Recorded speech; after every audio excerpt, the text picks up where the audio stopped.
Hello, this is Reverend Don Lewis coming to you from the beautiful metaverse, and more specifically from beautiful Danville, Illinois, homeland of the Corellian tradition, and this is Midday with Reverend Don. And if you follow Midday with Reverend Don, you will know that you can type your questions or comments into whatever platform you happen to be watching on, and they will show up here in my chat room. The chat room is on the screen today because I do not have a guest, and we can all share the chat room together. I hope you're having a lovely day so far. My subject for today is the idea of fouling your own nest. And, I often will introduce these subjects by telling you how I came upon it. But several things led to my desire to discuss this today, and to discuss it as an aspect of human nature. The most recent one has been going around in social media talking about how, and hello to Renee in the chat room. It's good to see you, Renee. Talking about the measles outbreak that's going on in some parts of the country, and that this is a disease that had been totally eradicated, and is easily preventable. But that the current generation is so far removed from when this was a problem, they don't remember what kind of a problem it could be. They're so far removed from the cultural memory of things like, well, measles and cholera and so forth, that they're thinking they can just take their chances and what bad thing could happen. They don't remember. That was one of the things that brought it to my mind. And of course, this applies to a lot of things. But another thing, frequently you hear about what happens in certain very wealthy families where the first generation work very hard to acquire their wealth and focus on building money. The second generation look at it a little bit differently and focus on retaining that money. And by the third generation, they're busy spending it everywhere. And the fourth generation doesn't have it anymore. Because the effort of continuing to build it or continuing to retain it is more than anyone wants to put out. And the other thing that brought it to my mind, well, obviously, political situations are what actually brought it to my mind. But there's a wonderful book called Citizen, which was published on the 200th anniversary of the French Revolution. And hello to Nicholas in the chat room. It's good to see you, Nicholas. This is a fascinating book about the French Revolution. And one of the things this book does a very good job in pointing out is how the revolution was really backed and powered largely by the very same people it subsequently destroyed, members of the upper class, who very actively tore apart their own system. And then were very surprised when what they created then turned on them. This also describes a number of other similar events. I think it adequately describes the Chinese Revolution. I think it accurately describes the Russian Revolution, where many of the people who were supposedly going to be benefited by the revolution, and many of the people who backed it, are the very ones who then became the scapegoats and were wiped out as social classes. But why were these people backing these movements and tearing apart their own systems? And hello to Vivian in the chat room. It's good to see you. And, it's kind of like that thing about the wealthy family. When you've been raised having everything, you kind of forget how you got it. You kind of forget how you hold on to it. And sometimes also security is hard for people to live with. And they want a more adventurous, a more, um, well, they want an upheaval in their lives. They want to fight. They um, to have adventure, I guess we'd say. And they don't necessarily consider how damaging that can actually be when you're starting from a secure situation. Now, this is a problem that I have seen throughout my career in the pagan community. The pagan community suffers from this greatly. We have a lot of people in this community who will choose fighting over anything rather than working together, which is one of the reasons that the community did not get farther than it got, and why, um, when parts of it are trying to pull together, uh, they're not really getting the reaction they might hope for, because pulling together has not been part of the energy of this. And I have to say, in the end, this is human nature, because you see it in all these different places. And that's an important thing to think about. And partly I'm talking to myself today, because I would like to come to understand this. Because you can't fix it if you don't understand it. But it seems that when people achieve security, they are very quick to turn right around and destroy it. And hello to Magical Cloud in the chat room. It's good to see you, Magical Cloud.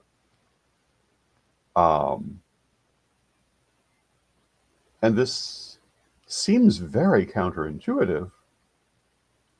But if you think about it in terms of the hunting instinct is one of constant, or at least frequent, um, effort and adrenaline and fighting to survive.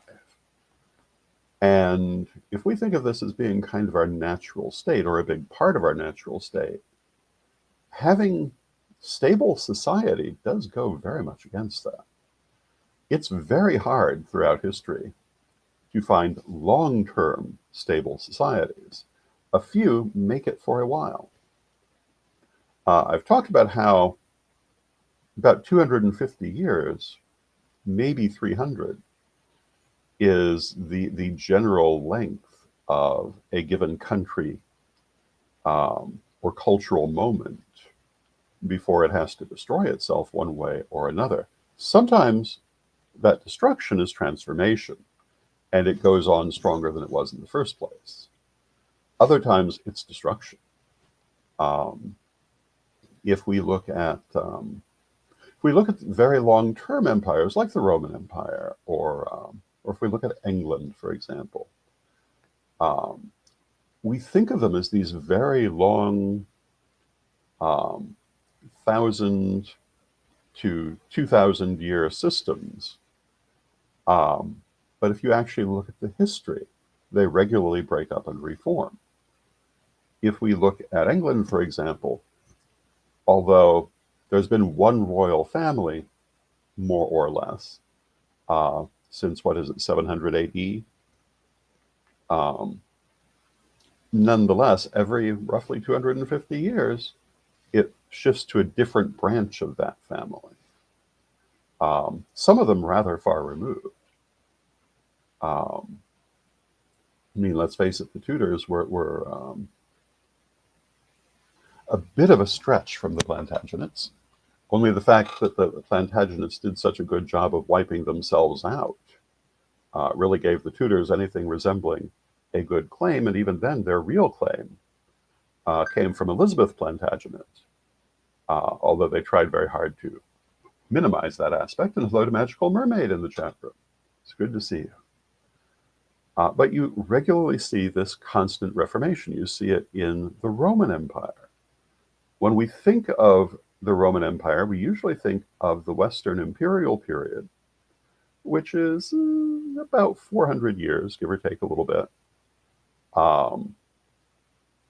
from the time of Julius Caesar or Augustus until the fall of Rome. And even during that period, there were several major civil wars and serious restructuring more than once of what it meant to be Rome. Um, at the start of that period, Rome and being Roman meant one thing. By the end of it, all citizens had Roman citizenship, which would have been anathema at the beginning. And what that meant was vitally different than where it began. Um, the Republic had been very different and went down in thunderous civil wars to become the empire. And before the Republic, there had been the Kingdom of Rome. And all of these were very different entities. But most of them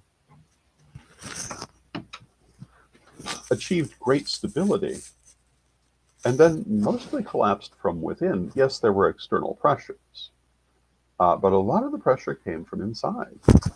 And it just seems like people have a hard time accepting a good thing. Of course, this is shadow work. This is part of why shadow work is important. Um, but it's something that I think as spiritual people, we really need to look at and ask ourselves, why is this part of human nature? Because this seems so self-limiting and self-destructive. Although, on the other hand, everything must grow and evolve. So I suppose having that stable and secure civilization maybe isn't really in our best interest. It's just more pleasant. Or at least to a man of my age, it seems more pleasant. Um, and that we need to periodically self-destruct and revive, rebuild ourselves as something new so that we don't um, fossilize.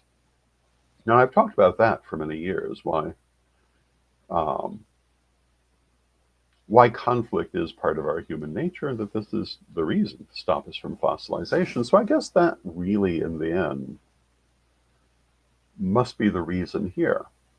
It just, as I look at things going on in the world, I can't help but think we might have been happier had we simply chosen to fossilize in a better place. Um, I suppose we'll see where we end up.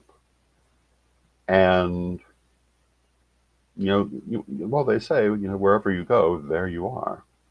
So wherever we end up, we'll still be here. We'll still be trying to figure ourselves out.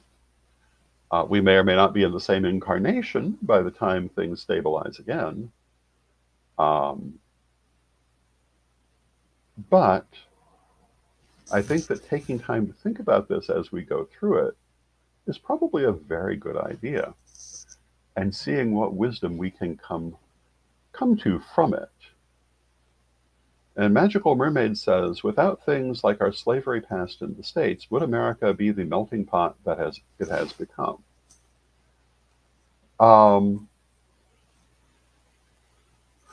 on one hand, I do think that the imperial period did make the large world into a small world, and potentially has created or could have created a multicultural civilization, which I guess is part of what's happening now. That multicultural civilization is fighting for its life against a revival of that imperial legacy, even though nobody's exactly calling it that. And I guess we'll see what we get.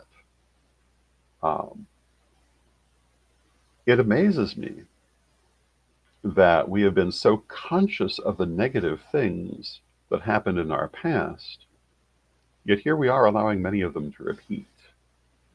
But I remember thinking years ago, when the History Channel became the All Hitler All the Time channel, which it was for a while, thinking, this is not really a good thing. This is not necessarily a good sign. Um, And I'd have to say, I don't think it was a good thing. The idea, of course, was looking at that period would help people to avoid repeating it, but I think it accidentally glorified it. I would never have imagined that we would see any kind of large Nazi movement in this country. And yet, my friends in Nashville tell me about the U-Hauls full of Nazis that show up unexpectedly. Um, I remember that big Nazi march recently in Pennsylvania, not to mention all that you see online all the time. And I'm just utterly amazed to be living in this world. I would never have expected to see that. Um, the revival of racism, I wasn't really expecting either, but I'm less surprised by that because it was deeply rooted. Um, I will say that at least it does seem to still be a minority of the population, just a loud minority. Um, but where is this leading? Obviously, to a huge conflict that's only beginning. And I suppose to some extent this is the payment for not having that conflict in the 60s. We managed to find ways to put it off for a couple of generations, um, which I'm sure seemed like the right thing to do at the time. But here we are dealing with it again. Now, when we talk about shadow work, this is a very important point. Shadow work can be hard. Looking at yourself, looking at the things you need to fix in yourself can be hard. But not doing it doesn't mean you escape it. It means it comes back later. Or rather, you come back to it later because, again, wherever you go, there you are. Um, if you have issues around self-image, issues around success, issues around relations with other people, or whatever issue you might have, ignoring it is not in any way going to resolve it. You will still have it tomorrow. You'll still have it until you eventually deal with it. Um, Even if you make it all the way through this incarnation without dealing with it, it'll be right there in the next one. That's one of the things I was taught early on. Um, why I've never considered suicide to be a good option for people, because whatever emotional issue forces you to that very dark moment, you're not ending it. You're just putting it off to another incarnation to deal with. And in doing so, you're losing whatever you've managed to build in this one, and you'll have to start from scratch as a new person. Having said that, we can all only deal with what we can deal with. And part of shadow work also is not blaming yourself for what you're not able to deal with at this moment. Sometimes you must come back and deal with it on another day. And, talking about our cultural issues, the way in which we dealt with this back in the 60s that left the current generation to ultimately deal with it, if in fact they do. Some of the ways that was done were very dark. Um, Others, not so much. And that has to do with the different people who are working on it. But yeah, you never know, at least not with certainty, if you would have done better by taking a different road, because you are where you are. So now here we are dealing with all these issues again. None of them is new. None of them, circumstances are new, some of them. Um, but there's nothing going on today that has not also gone on yesterday. Um, just different alignments. So what do we do?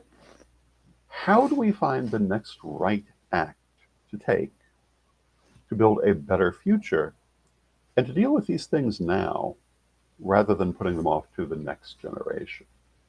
Can we, in fact, even do this? Um, Certainly, there are those in the world who would rather just see us be afraid and focus only on survival and stop fighting for a better world. However, I don't think that's the best reaction. Although, certainly, we must always have an eye to survival, because there is no fighting for a better world if you have not survived.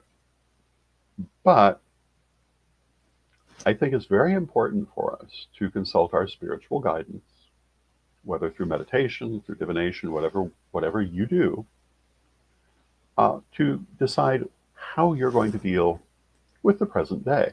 You know, I was doing mini readings the other day, and I did one um, for the future of my nation, the United States, in the next, I think it was 6 months. And the cards I came up with were surprisingly positive when you consider the amount of invective running around the world. And I've had that happen several times now. So I don't know exactly what to expect, but I'm not necessarily um, expecting the worst. Because again and again, divination is not showing that to me, um, nor are spiritual messages. Do I think there are people who would very much like it to be the worst? Yes, I do.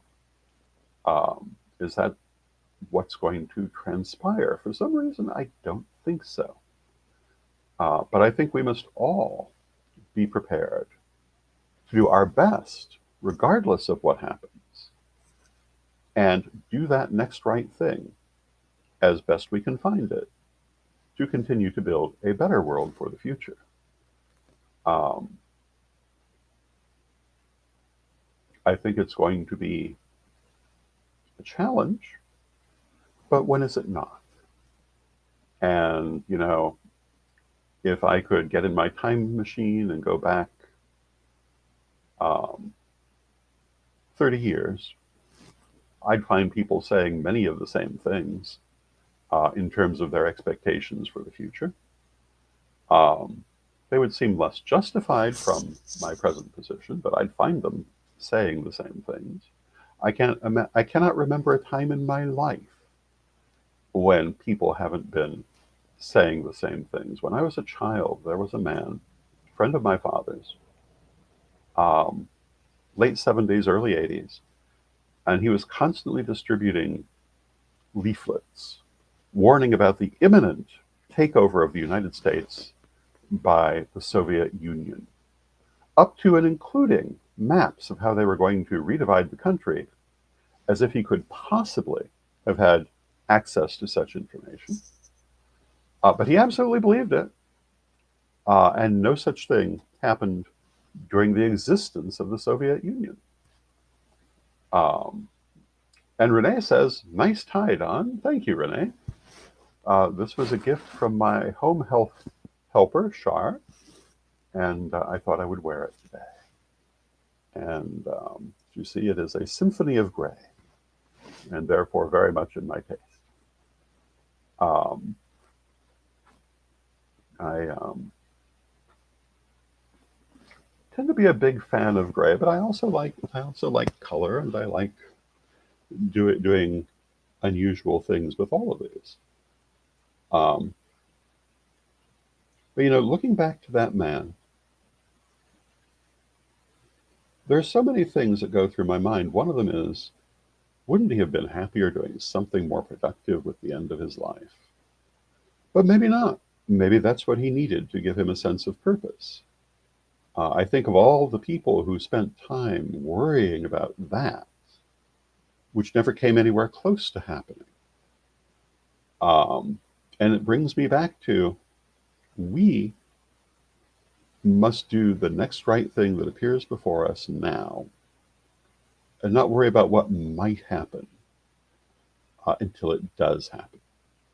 We must take our power and use it as best we can, rather than fantasizing about how we might lose it tomorrow. Now, Magical Mermaid says, I actually bumped into a group at a gay pride festival promoting communism over a decade ago. I strongly suspect we're going to see a lot more of that in the future. I think that some of the things happening today are going to have the unexpected consequence of bringing back old-fashioned Bolshevism, by having so inflamed emotions, and also by cutting out so much of our social safety net, assuming that is in fact where we end up. Granted, things are still unfolding. We don't definitely know quite where we're going to end up.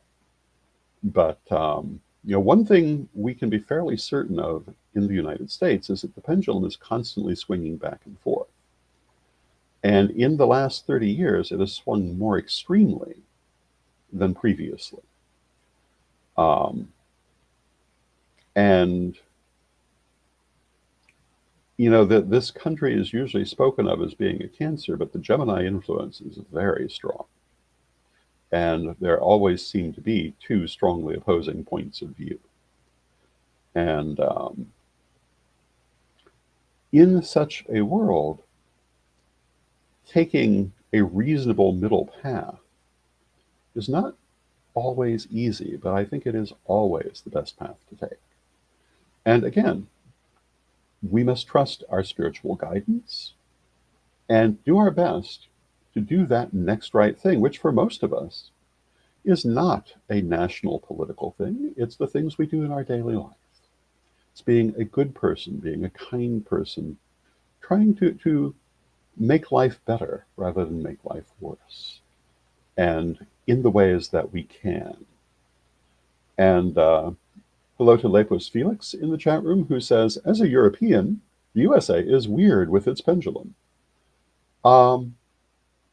Yeah, I think that sort of wildly swinging political atmosphere is not universal, but is absolutely part and parcel of the U.S. identity.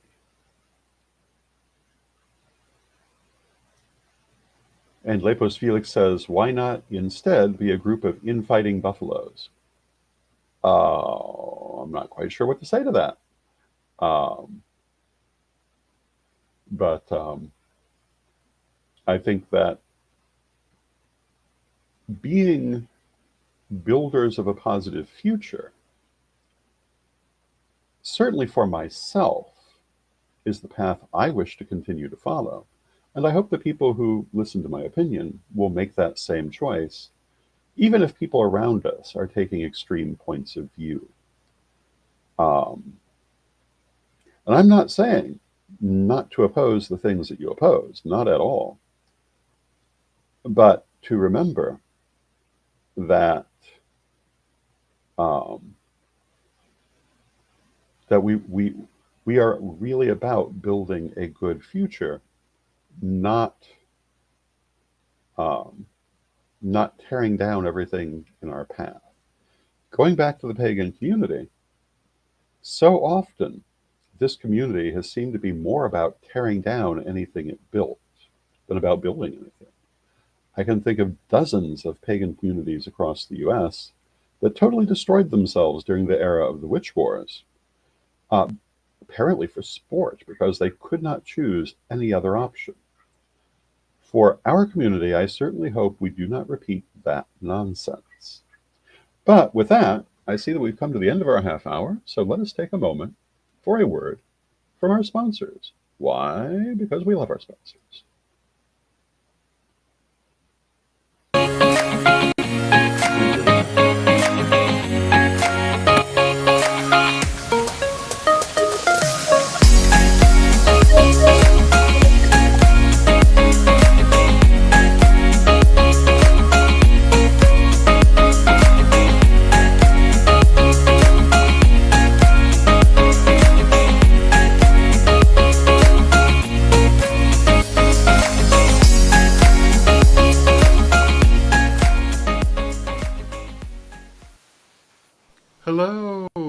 this is Rev Don Lewis coming to you from the beautiful metaverse, and I would like to invite you to my Don Art showing and auction on Friday, May 9th, with original pieces and prints of my artwork and other interesting items, with the auction at 5 p.m. on Whatnot. And please stay tuned for more announcements and examples of art that will be coming. Thank you. And thank you to our sponsors, Equinox Learning Hub and the Don Art auction on May 9th. I hope you'll join us for that.